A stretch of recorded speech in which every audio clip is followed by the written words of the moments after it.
live on Facebook now. Basil and Billy will let Olympia introduce herself, and then she'll give a nice introduction to the both of you and to the interview. So we'll let her do that. Fantastic. Thank you, Mills. Good evening, everyone. Kalispera se olus. I would like to begin by acknowledging the traditional custodians of the land on which we meet tonight via Zoom. Tonight, this respectful acknowledgement of the elders past, present and emerging has, I think, very special relevance to the theme at hand.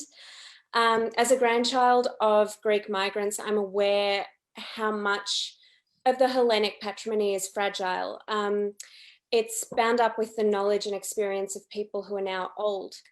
They all know things that we would want to retain if we listen. And one of the greatest of their gifts, and I think all Greeks can appreciate this, is language. So the older generations are the unique possessors of language.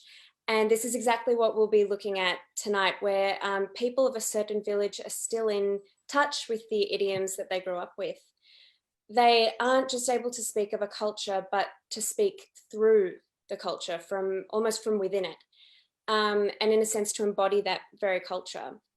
So I think it really pays for us to honour this treasury. In Greek we say thisavros, that they're still keeping alive.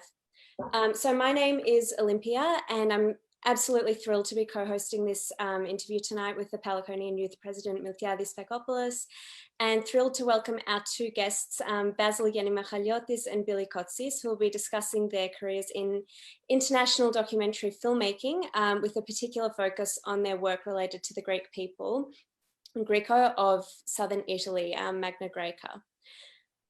For me, it's an incredibly beguiling topic. There's a lovely kind of mystique in the overlap of Greek and Italian cultures. And I think Australians of my generation are quite likely to study Italian at school. I definitely did. Whereas Greek would have to be pursued by a special arrangement, most likely on the weekend. So a lot of us are familiar with Greek school on Saturday mornings. Whereas Italian schools are kind of a default, at least in the state school system. Anyway, I was one of the enthusiastic Italian learners, and I continue to love the Italian language as well as art and music, and everything else in that beautiful country. But as they say in Italian, referring to Greeks and themselves, they say una faccia una razza, so one face, one race. And it's literally true, because the whole of southern Italy, as we'll be discussing, was once a Greek colony, and a big part of our DNA and patrimony is shared. And incredibly, an ancient form of Greek is still spoken in Italy. I just think this is incredible, in this language that we'll be discussing, with a wonderful closeness to ancient Greek. And so, yeah, and just as a brief overview, the Griko are believed to be remnants of the ancient and medieval communities of southern Italy. So that's the old Magna Graecia region. I think there's some dispute among scholars as to whether the Griko community is directly descended from ancient Greeks or from more recent medieval migrations during the Byzantine domination. But together, Basil and Billy have made 3 documentaries about the Griko of Magna Graecia, Lesvos, Mykonos, Delos, and an olive series, which I'm really, really excited to hear about as well, set in Greece and Italy, and a short film in London. And this has resulted in 7 international film awards, and after next month, 9 of them will have played on community TV, cinema, and festivals. The Reggio film will play on Adelaide 44 on the 27th of March, so tomorrow, and then a week later, an Olive Tail round table. Congratulations, Basil and Billy, it's incredible. Thank you so much for joining us here tonight and giving us this wonderful opportunity to hear from you directly. Very excited to have you. Very welcome. And it's interesting to remember it's been that many films and that long. I think it's been about 10 years, 10, 11 years we've been doing it together, from our time in London. Since the homelessness project in London, 2012. Yes, raising 9 money. years. That's right, raising money for that back, that would have been, 2012. Yeah, so since then. Yeah. I think it's that was a wonderful introduction, Olympia. I think Yeah, I was going to say I concur with that, and also really appreciate the acknowledgement to country. So that's I really appreciate that, and also myself just acknowledging elders past and present. So yeah, fantastic. Bravo, that's excellent. It's really good. Thank you. I think we can expect nothing less from Olympia. She's a scholar, so she wouldn't forget to do that. Obviously, we've got a lot of questions to ask the both of you, and I think that the answers that you're going to give are going to be watched by thousands around the world. So I think it's a good opportunity for us to start. Olympia, would you like to ask the first question? Yeah, so I'd love to direct the first question to Billy. If you can just tell us a little bit about yourself, your family history, life in Australia. Yes, so it's the subject I'm least comfortable talking about myself, but got a beautiful family. So my parents both from Lesvos. We've got heritage from a couple of sides of the family from Asia Minor, so just stone's throw away. So I've been over there, and it's actually what got me interested. You know, going over there, having some kebabs, meeting some old Greek-speaking Turks, got me a little bit interested in some of my heritage. And you know, I was born in a place called Canterbury here in Sydney. I've lived a little bit in Greece. I did a tiny bit of Greek schooling in primary school in Greece, and that's where my Greek probably ends. I probably speak better Greko than I speak Greek. You know, I spent a few years in London where I met Basil. So my one of my close mates, John Comino, he's very upset if he's not online. Don't think he is. Was his roommate. So you know, that's how I kind of met Basil. So yeah, so that's basically me. I am, you know, I've spent a few years writing, doing a few projects. I worked in community development for a while, and at the moment, for some reason, I'm in economic development. So I've got an economic development team in local governments. So every, you know, financial crash probably is my fault. I think general managers always saying, "Come on, what did you do to the economy?" So that's I guess me in a bit of a nutshell. Well, that leads on obviously to ask the same about you, Basil. What's your sort of your family's history and the journey to Australia? Yeah, well, they started family from my dad's side's from near Kavala, northern Greece, and before that, Pondian background. Came across in the 1950s after the war for a better future. It started actually life in Queensland in the cane fields my grandfather worked at for a period of time, and then ended up moving to Adelaide, where dad met mum, and where I was born. And mum's side of the family is from Thrace, from that side of Europe, from Asia. And yeah, she was born in Australia, so sort of 1.5 generations back, if you like. Mum born in Oz and dad born in Greece. Dad came across when he was quite young, but the whole family were still in Adelaide, pretty much. I'm the only one who ventured away, and also then went to London for a period of time. About 18 years I ended up being in London. 10 of those knowing this young man here while in London. So we got together to work together on the projects that we did from there. And me personally, I'm actually an architect by trade, in design field, doing a lot of design work in retail, the retail side of the world, and was very lucky to have some good work in London, which kept me there for so long.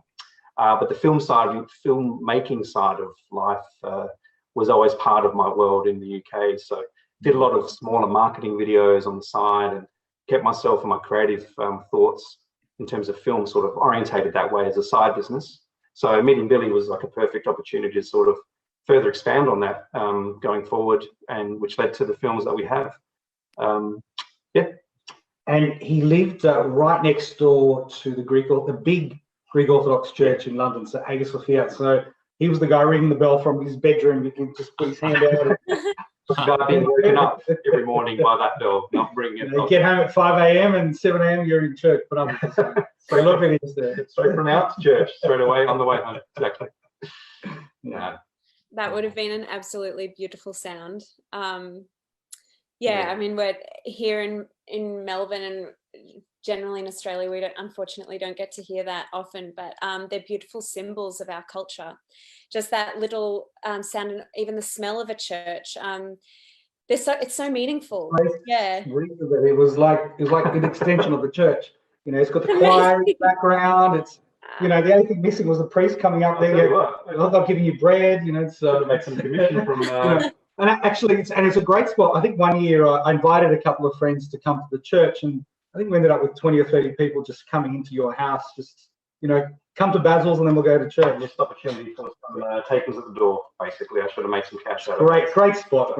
Bayswater. So if you're ever in London, everyone, Bayswater. It's a great place. A few Greek shops. Yeah, Basil's place is next door. It's quite a Greek area around Bayswater. Come like Dudley. There's Byzantium Cafe. Yeah. Cafes on call down the street. They used to shut down the cafe, and the old men are still in there. It's like, you know, 3 a.m. They've shut the door. They're still playing the Dudley. You come back, you know, next morning they're probably still in there playing Dudley. Yeah, it's quite a Greek area. I was around. Oh, that's amazing. That's really, really good to know. Thank you. Oh, fantastic. So I was wondering, Billy, how did you find your way to become a contributor to Neos Kosmos, a presenter at Meraki TV, and a writer with multiple published books? I think certainly with Magna TV, they wanted to lower their ratings, so they were doing really well, and they said, right, how do we bring it down a notch? We're getting too much recognition. So a wonderful lady called Anna Savo, I don't know, I think I called her up to interview her once for something I was doing Neos Kosmos, and yeah, she was really wonderful in terms of her ability to look at our Greek community and local stuff and promote it. We're both on the same page. So yeah, they've been really good. I think I've now been involved for 5 seasons. That's on Foxtel when it does play on Aurora channel. And it was just by luck. I think they just really needed a balance, you know, these really wonderful people and getting me on there. And Neos Kosmos, I used to write for All Cosmos. I mean, when I was back in Macquarie Uni Greek Association, I used to do a few things for All Cosmos. And that's the Sydney-based one. And they were lovely. And for years and years and years, they used to just, you know, print all my stuff. You know, so if I'd been in Ukraine, if I'd been in Syria or whatever, when I was living in London, they'd still print my stuff. But I thought Neos Kosmos needed a kind of a better sort of footprint internationally. Yeah. Being the highest selling Greek newspaper outside of Greece. They were wonderful. So Slotidi was good. I think I called him up. I said, please, can you print me? I begged him. I said, I'm on my knees. Can you do it? And he said, get up, we'll print some stuff. And they've been lovely. So I think for the last 7 years, they feel sorry for me and they print my stuff. So very good. Yeah. So obviously you must still be writing a lot now then. Yeah, yes. I try and write probably every second weekend. So I'll write a few things. And a lot of that stuff that I've written probably informs some of the books that I've done as well too. Yeah. But because I travel a lot, well, I used to travel a fair bit, get over to different Greek communities, they become articles, and it's very easy then to sort of turn them into a book. So it all kind of one feeds into the other, because almost everything I do is to do with, you know, Greeks abroad, and, you know, getting their stories and getting them out there as well. But yeah, but if anyone from Neos Kosmos does listen in at some point, thank you. Appreciate it. Well, that actually feeds pretty well into a question that I wanted to put to both of you, Billy and Basil.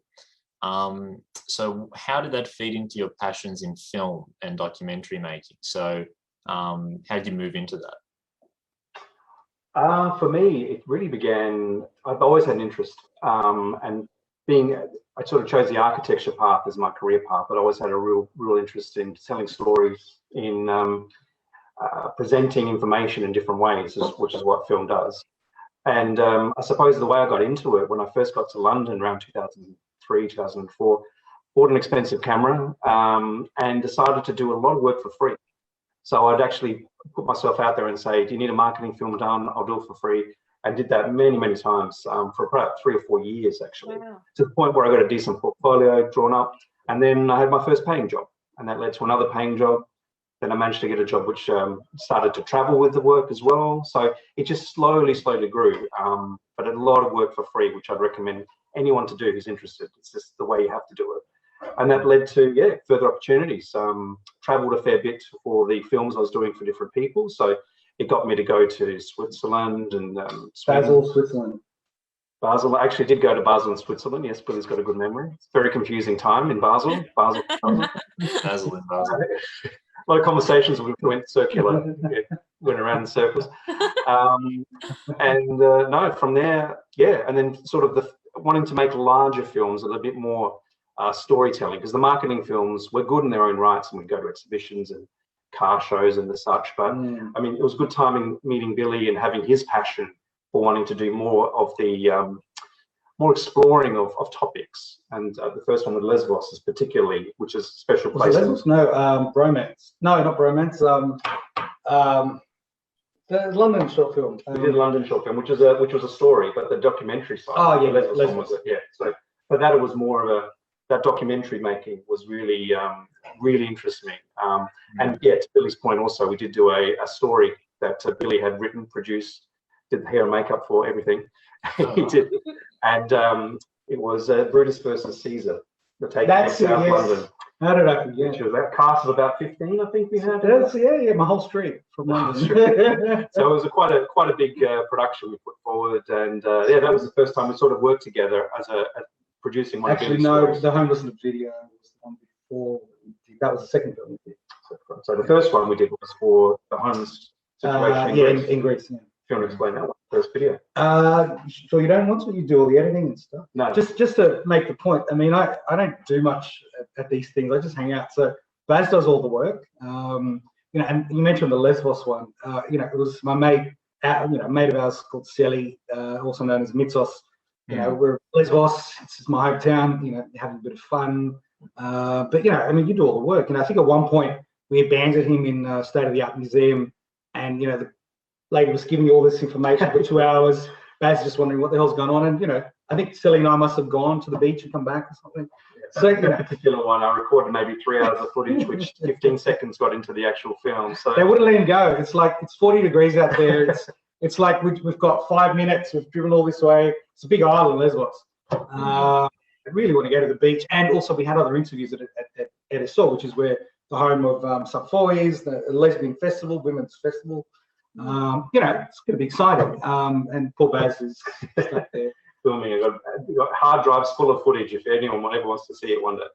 But it's a petrified rock. So, if you're into rocks and petrified things, it's fantastic. No, it is. It is. For us at Lesvos, it's like our Acropolis. But for anyone who comes along, it's like, okay, you got a beach, but you spent 5 hours in a museum. Come on, guys. I'm sure it's all incredible footage. And I'd just absolutely love to hear about your favorite projects and your more recent projects, especially your work in southern Italy. I'm so curious about it, because I have all these questions about communication and language, and I can imagine not everyone would have spoken English or Greek as we speak Greek, because I feel that our Greek is very, well, for the most part, it's quite pure, and across Greece you can travel anywhere in Greece and people will understand you. Whereas in Italy, it's so fragmented that every single region has a different dialect.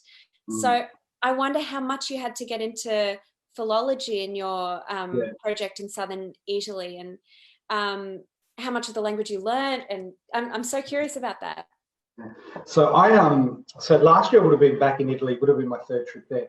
My first trip was 2002, and it was my then girlfriend and I. We went all across Europe, found a few Greek places, but it was southern Italy we really wanted to see.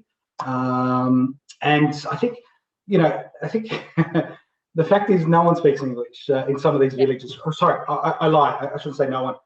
There's some really wonderful younger people that are speaking English. But 2002, when I was there, it was there was no one there that was able, that we found, that could speak English. But I read this article called Children of Magna Graecia, and it was provided by, I think, Dr. Pallaconian Brotherhood, and I think another person who'd helped me along was Cotsis and Basil.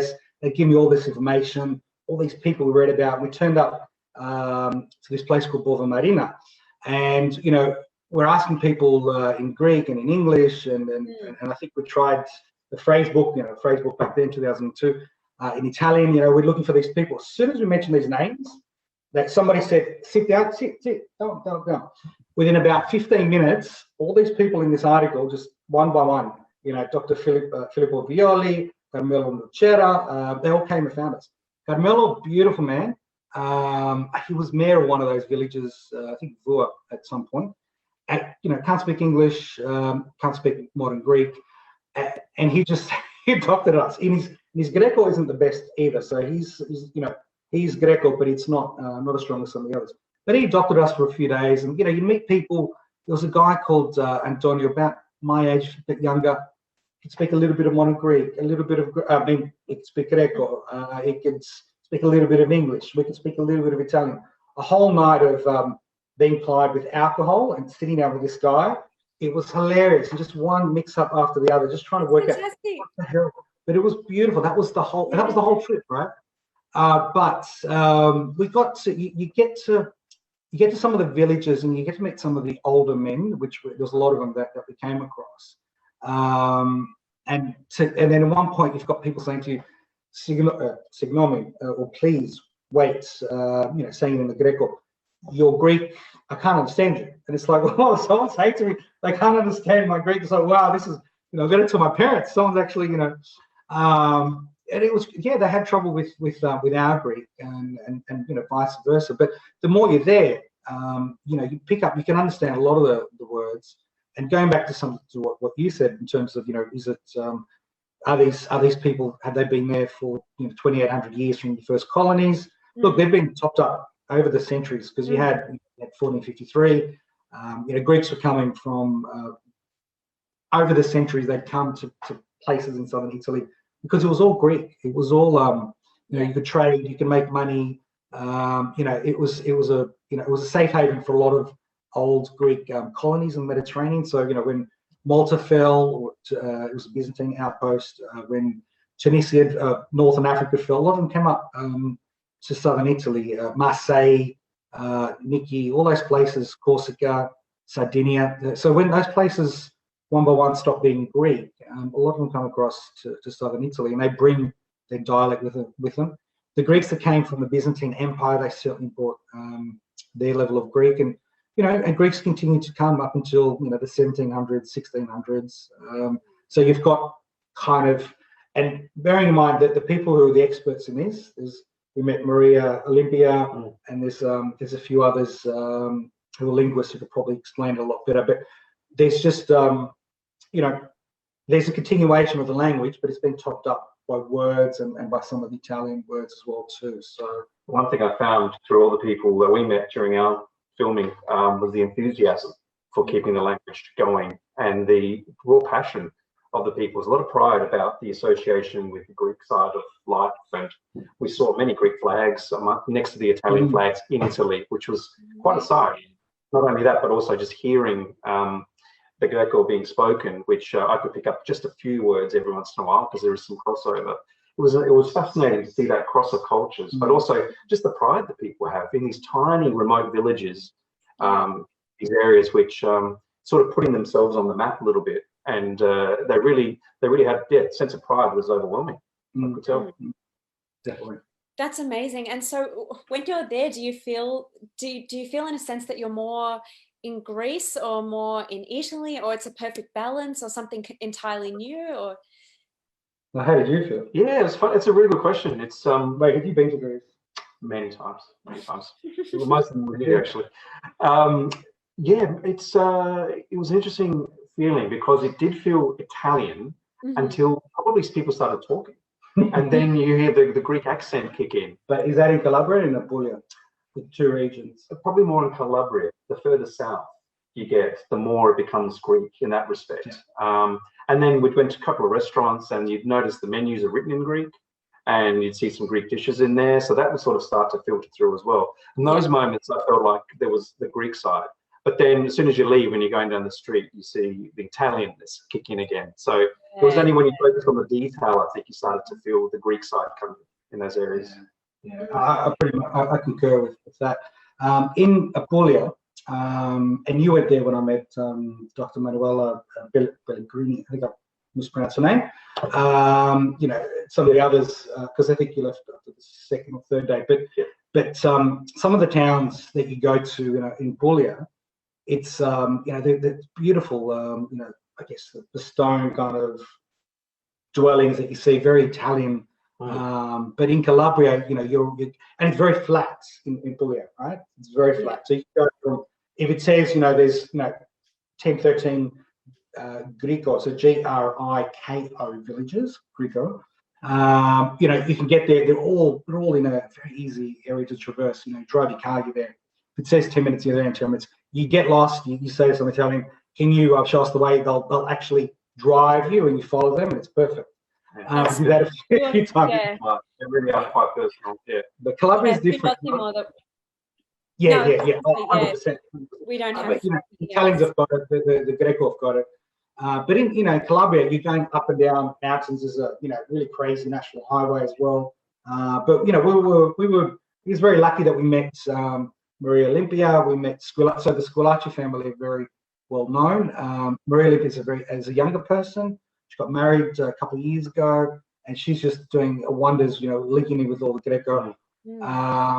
But it's very different to Puglia. You can really, in Calabria, you really feel that this is Greece, the way the countryside looks, the mountains, That's a good point. And you meet someone like Danilo as well, who's very much a Greek man. Like he's, Danilo's like 25, 26, and he's just, he's born in Calabria. He's teaching kids, the language, and really encouraged Greek songs to be sung amongst the Italians. We went to a school group that sang to us in Greko. Oh yeah, the school kids. So Danilo, God bless him. Hopefully he's not listening. He's we were in this very authentic Greek village, Galatiano, spelled Galatiano. And Maria Olympia had organised for us to meet all these school kids from a town which no longer was speaking Greko, but they were learning some things. All their grandparents could speak Greko, or most of them. So in another town, these kids are waiting for us with parents and teachers and stuff. It's 4 o'clock. Danilo, we're just in the heart of this Greko village in a mountain. And it's like, okay, so Danilo, we've got to go. But I've got all my friends here. We can do some singing. Come on, everyone, let's sing. So everyone's singing. It's like 4 o'clock. Come on, guys, we've got to go. Everyone's singing and dancing. And, it's just amazing. And it's like, okay, Billy, 10 more minutes, 10 more minutes. And it just kept going and going and going. And then it's like, okay, we're going to go now, for thank God. So someone puts me on a motorbike or a scooter or whatever.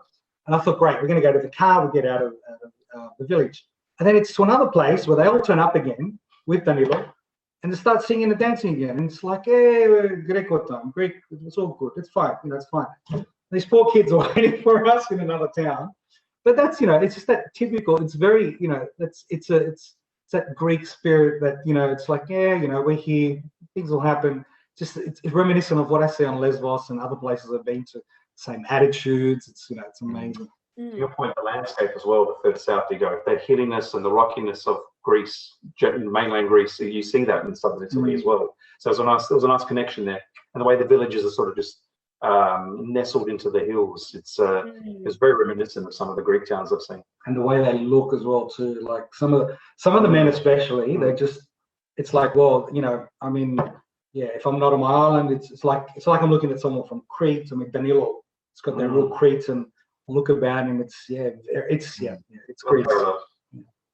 Well, shifting from there to Calabria, can you guys talk a little bit about the upcoming documentary on Calabria specifically? You're going to do it. Okay. Okay. Well, all right. Well, because as I said earlier, I don't do anything. I just sit there, drink. I meet locals. I literally have fun. Like, it's just great. That's what he does. He does a good job of that. But I get a nice tan. Yeah, look. So we decided to create. Originally, it was just going to be one kind of film. We've ended up creating a trilogy, and there's a lot of, and there's also extra footage as well too. So our goal with the whole trilogy or the whole project basically was to write a few articles, but get a few things on tape. I'm using old words, just to expose people in Australia and in other places if we could, but predominantly here, as to what actually exists over in Calabria and Puglia. So we were able to then sort of bring in the idea was to try and capture some of the elderly, but also some of the younger people. And we're quite fortunate through these people that we met. You know, another person, Eleonora, she's a younger person as well, younger Greko person. You know, Maria Olympia, and there's a whole range of others. My old friend Carmelo Lucera. So just trying to bring to life some stories of the younger Greko as well, and try and cover some of those regions. So we've got we got to as many of the Greek towns as possible. So there's the first film that came out that's set in Apulia, so Magna Graecia in Apulia, and that shows most of those Greek towns and the kind of architecture that's there and what's left and the people that are there as well too. And that was the first one that came out. The second one that we made but we haven't released is Calabria. So that one is the one that the Brotherhood's kind of gonna show for us in September.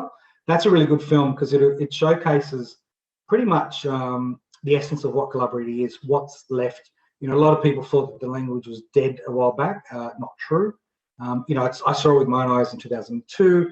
Mr. Vatseas here in Sydney saw it with his own eyes in the 80s and 90s because we went a couple of times. The language has always been there, so we just wanted to make sure that people understood this language still exists. It's still being spoken. It's not dead. There's tens of thousands of speakers out there, and it's through the hard work of some of the associations. And I think offhand there were about 20 odd, could be wrong, there's about 20 odd associations in Calabria that are connected to Greko. It's typical Greek stuff. Like you're in Sydney, you've got 5,000 Greek associations. You're in Calabria, you know, you're trying to maintain what's left of a minority language, and you've got 20 associations. But they're all wonderful. Like I met quite a few, and you know, I mean, one guy, you know, one guy teaches. It's got like a Greek restaurant, and he's got a Greek school on top. Yeah. It's amazing. And you know, I remember 2002 when I go down there, they were teaching the Greko and modern Greek. So the Greek government was putting a lot of money back then. That's kind of stopped a little bit. So yeah, so that's the essence of the second film. And Calabria is beautiful. Like it's so you can just put a camera there and just press play, and it's just stunning. By itself, the footage, the scenery itself is stunning as a travelogue. If you were to watch the film just for that, let alone the stories of the people that we interview and glimpses into their lives, let's say, as well. Into their homes and into, you know, some of it's just amazing.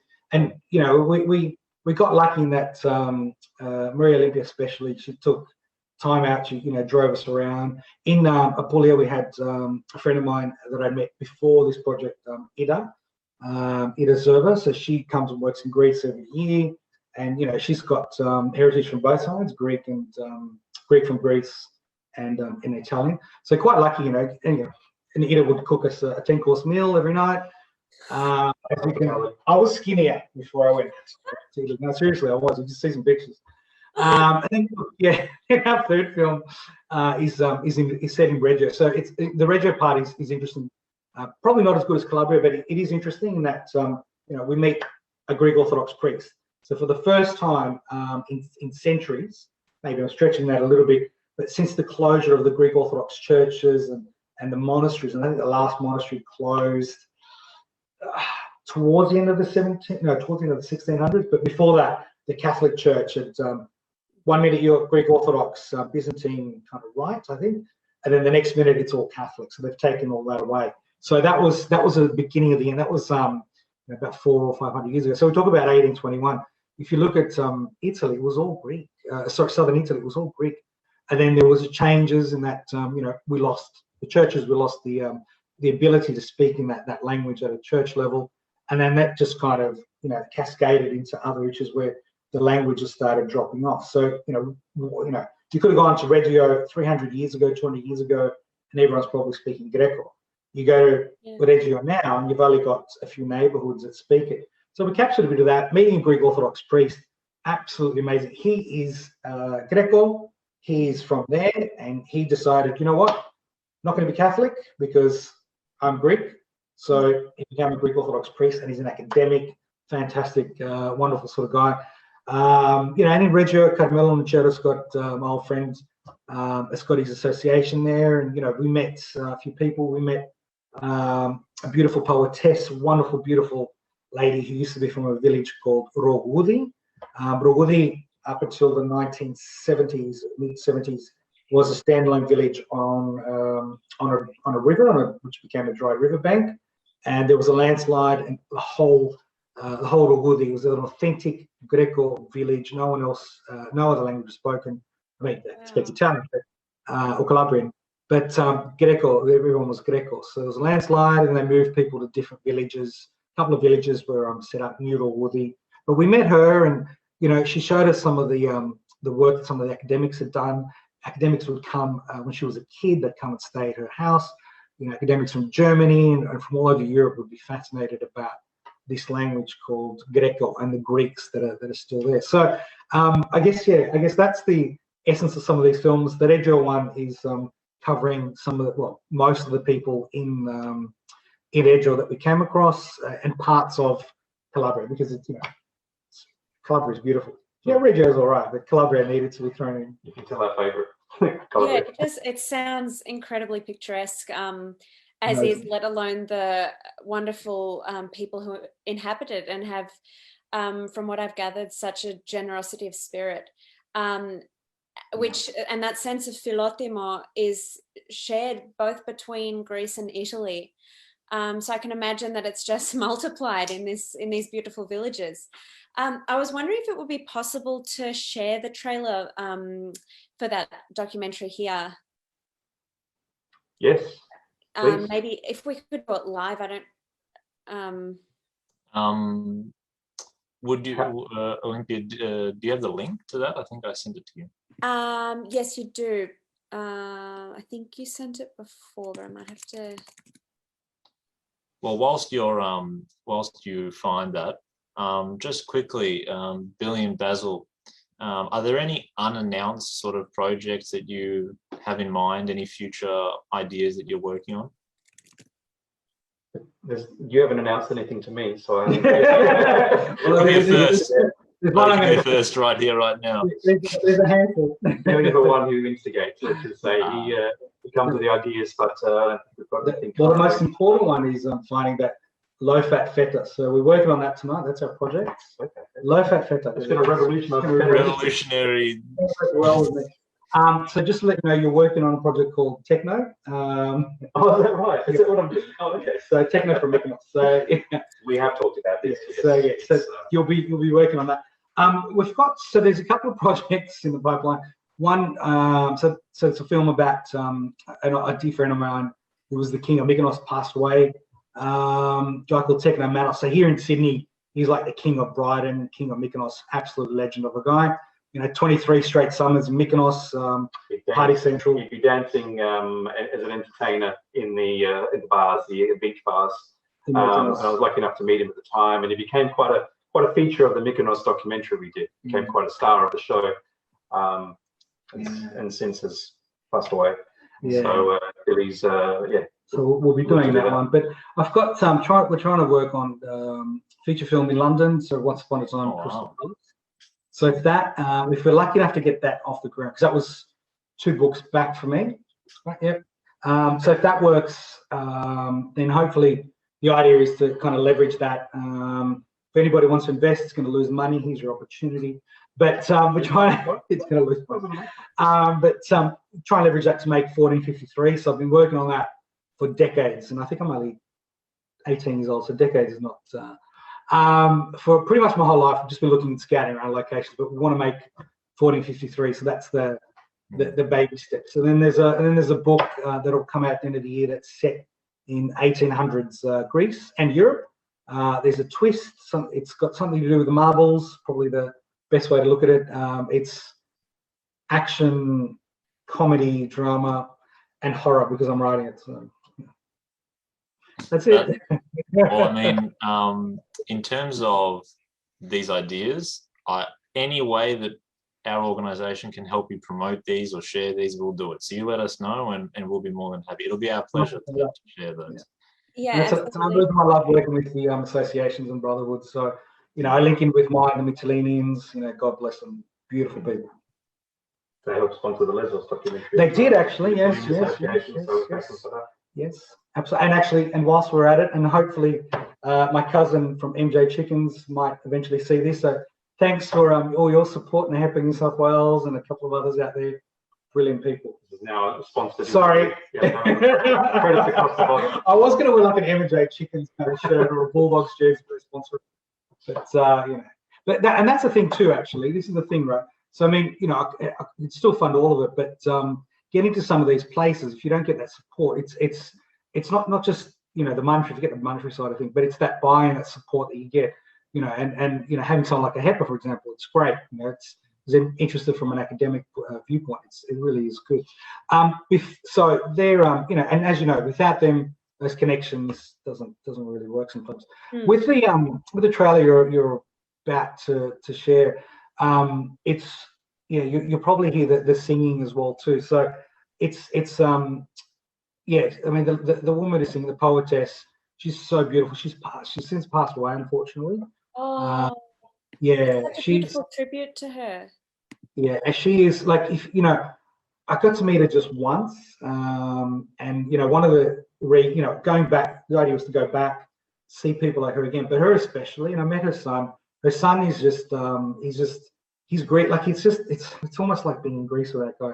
So it's such a beautiful, beautiful, beautiful family, and they're guardians of a lot of information, a lot of academic papers and research that's been done. So beautiful. But that woman, all that stuff, from what I understand, you know, the poetry and the singing. And we met a few poets. We also met Bruno as well, and there's some others. They, up until recently, they didn't write any of this down. This is all oral. Oral, yeah. So they pass this on. This is one of the most beautiful things about this region and what's left of Greko. Up until, you know, recently, you're talking about, you know, generation and generation, simply just, you know, talking to their kids and you know, and passing it on like that. Obviously, thousands of years ago, you know, it would have been written down in Greek. You know, Byzantine Greeks would have written in their language as well. But yeah, those recent generations, it's been more of an oral language. That's so interesting. It seems that this poetry is sort of embedded in their language and therefore culture. And even with their music and dance, I remember the first time I was introduced to this region was through dance. And I heard the song, it was on a show called Toalatitis Yes. And I listened to it and I thought, this is so confusing. Why am I understanding a language that's neither Greek nor Italian? And I had to take a few minutes to process it because everything was making sense and I couldn't figure out why. Because obviously it's a perfect mix, but there's underneath that, there's this amazing sense of poetry almost. And it really comes through in music and dance. But I'll share the trailer now, and there should be sound and everything.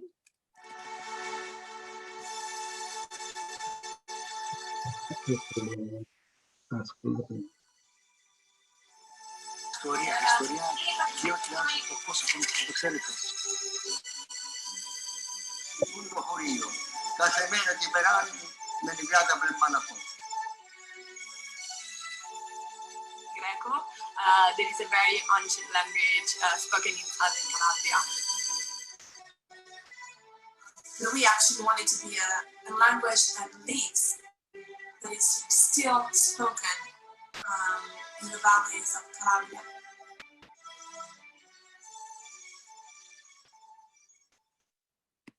Such a lovely trailer.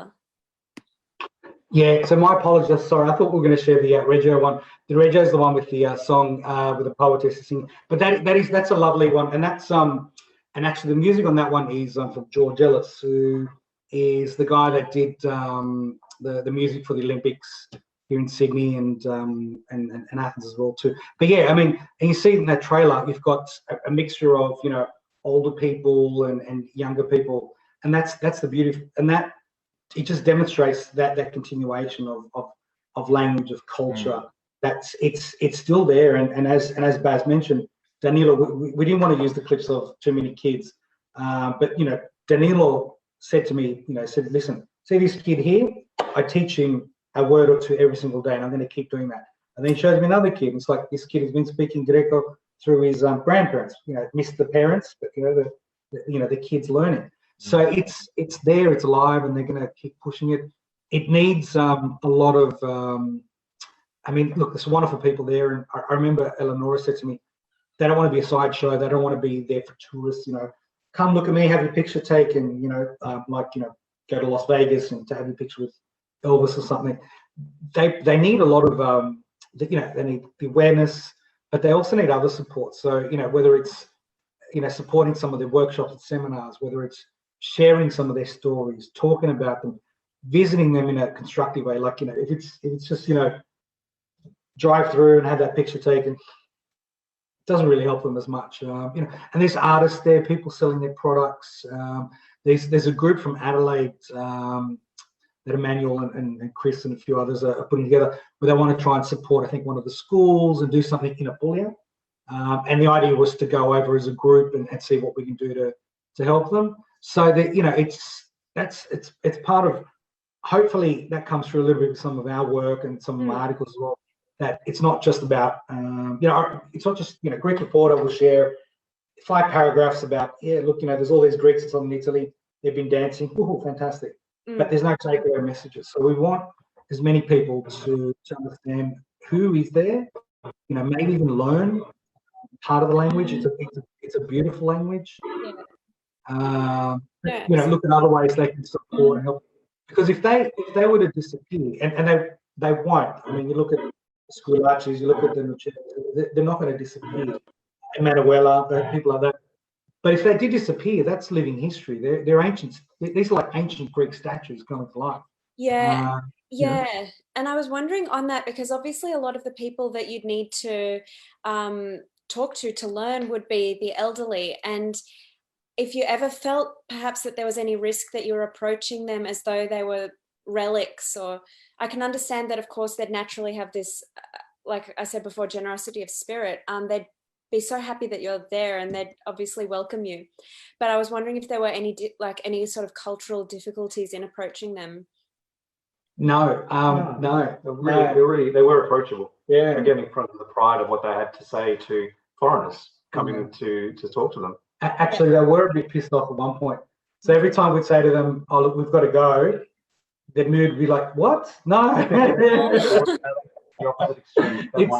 It's amazing. Like, in 2002, when I first went up to a couple of the villages, and Gadecha was amazing in that the whole village came out. So back then there would have been maybe about 150 of them, and Carmelo Nocero took us up, and he made a landline phone call. Actually, I don't even know if they had phones there, but they knew that we were coming. And we get to this village, and the whole village is there, and it's grandmas and grandkids, and it was like it was a bit of hysteria. And they took us to there's a Greek Orthodox church there which was set up. It was put together I think 2002, and the guy's got the key, takes us in. It's just amazing. And all these people speak, talk to us. A couple of people. We're offering marriage proposals and trying to explain that I've got a girlfriend, so I can't take anyone with me.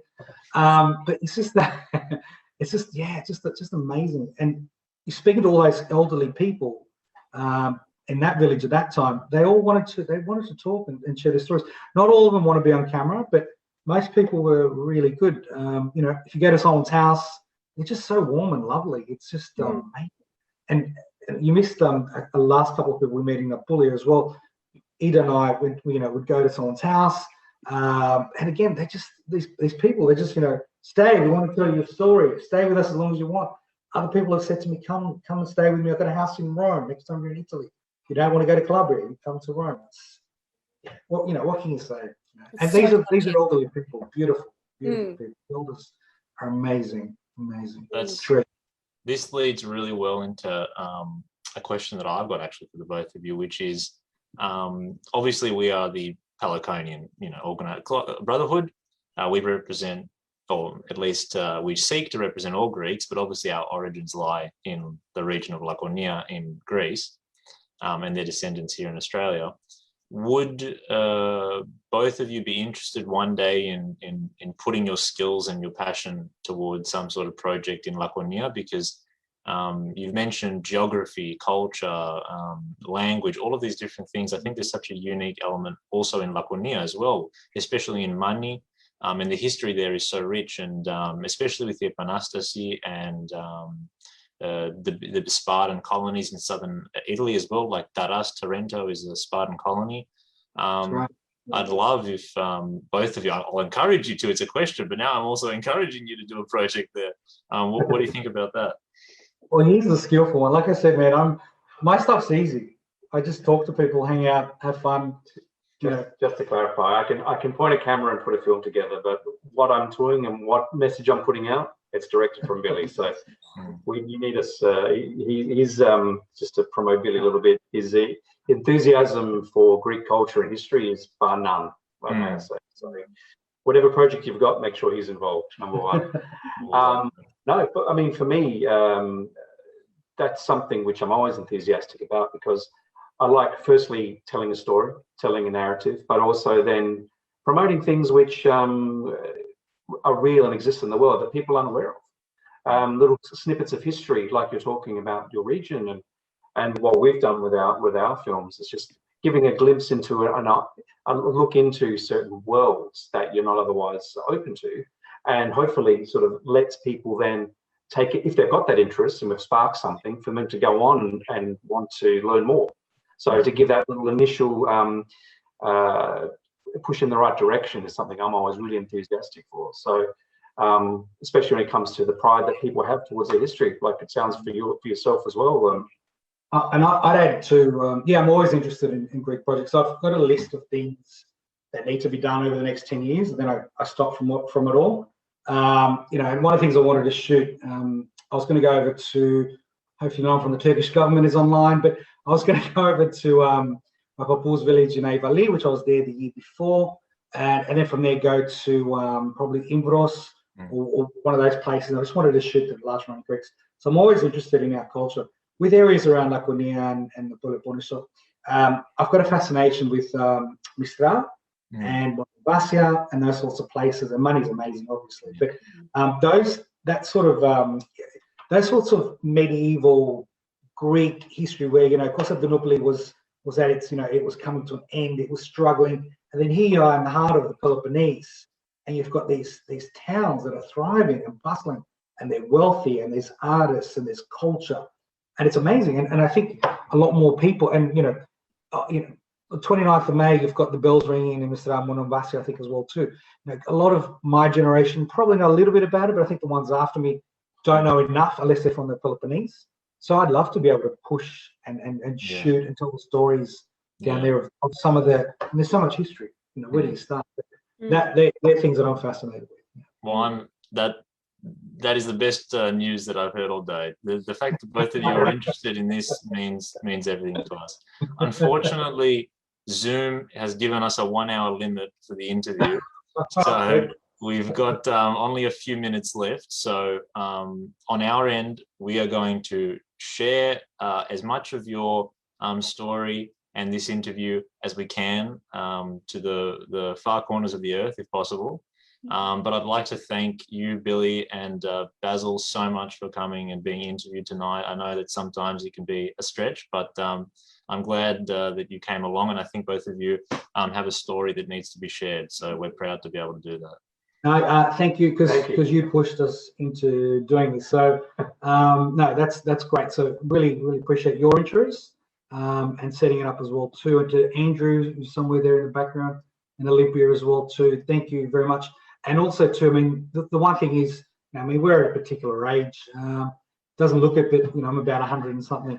It's really good to see younger people rolling their sleeves up and doing all this wonderful, amazing stuff. So congratulations to the association, or to the brotherhoods, and all the stuff that you do, because I've been following some of the things that you're doing as well.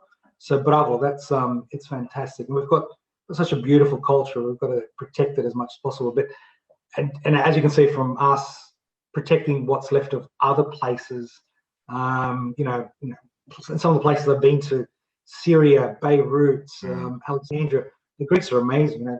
Actually, I'll miss the opportunity to tell you about my kidnap story in Syria and Palestine, but we can talk about that next time. It's a full-time mini-series. Well, Andrew, if it cuts off, and we can blame Andrew, but if it cuts off. I'll quickly say thank you as well then before it cuts off. Thank you for your time tonight, and thank you for promoting the work that we've done. Really appreciate it. Thank you both so much. Thank you so much. I Thank you, also Olympia, love for the introduction as well. Laconian. I love the dog in the portrait behind you, a Laconian hound. The theme. Specially chosen. There's nothing by accident here at all. Oh. No, we're so excited to see and to share all of your work and to see where it all goes. It's just incredibly fascinating. Thank you, And Olivia. can I also shout out to, I'm hoping, if I'm wrong, but I have a feeling Marina's on from Armenia. I think we've got a couple of guests there from Kithara, a very dear friend of mine from Brazil, if she's on. But if not, she'll watch the replay. So, yes, and I think Theo is there from somewhere in Spain, I noticed. Yeah, so that's, hello. And from the exotic Adelaide, my folks who are listening right now as well. Thank you. And if my nephew's listening, you get $100. There you go. I'll be waiting for your text, George. Or Cassandra. Thank you very much, guys. Thank you, Olivia. Thank you so much.